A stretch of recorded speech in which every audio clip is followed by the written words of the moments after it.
सर्दियों की सुबह थी। पहाड़ी गांव कोहरे में डूबा हुआ था। मिट्टी के छोटे छोटे घरों से धुआं उठ रहा था। हरिराम काका, एक 70 साल के बुजुर्ग, अपने पुराने रेडियो के पास चारपाई पर बैठे थे। मोटे ऊनी कंबल में लिपटे, ऊन की टोपी लगाए आसमान की ओर देख रहे थे। बादलों ने सूरज को छुपा लिया था।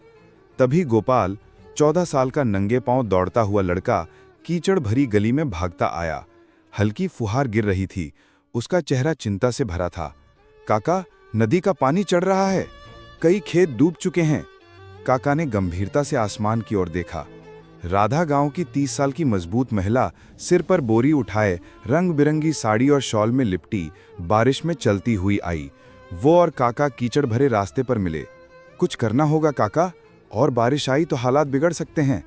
दोनों की आंखों में चिंता थी, लेकिन एक दृढ़ निश्चय भी। गांव के मंदिर के सामने भीड़ जमा थी।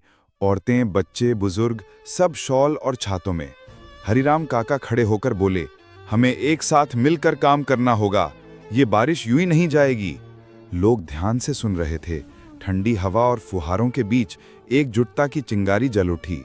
गोपाल, पतली स्वेटर और शॉल पहने, कीचड़ भरी सड़क पर साइकिल से शहर की ओर निकला।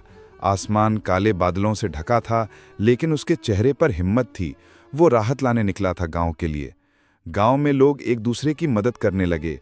राधा ने अपने पड़ोसियों को खाना बांटा। बच्चे कंबलों में लिपटे साथ बैठे थे। लोग अपने घर खोलकर दूसरों को शरण दे रहे थे। ठंडी हवाओं के बीच एक गर्माहट महसूस हो रही थी, एकता की। एक जीप गांव में पहुंची, राहत सामग्री लेकर। गांव वाले इकट्ठा हो गए। हरिराम काका और राधा सबसे आगे खड़े थे।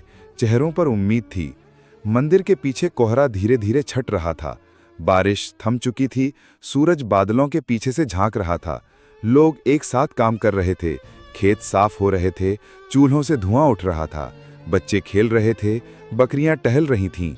गांव के बीच खड़े हरिराम काका मुस्कुरा रहे थे। गांव ने मुश्किलों को हरा दिया था, साथ रहकर, एक होकर।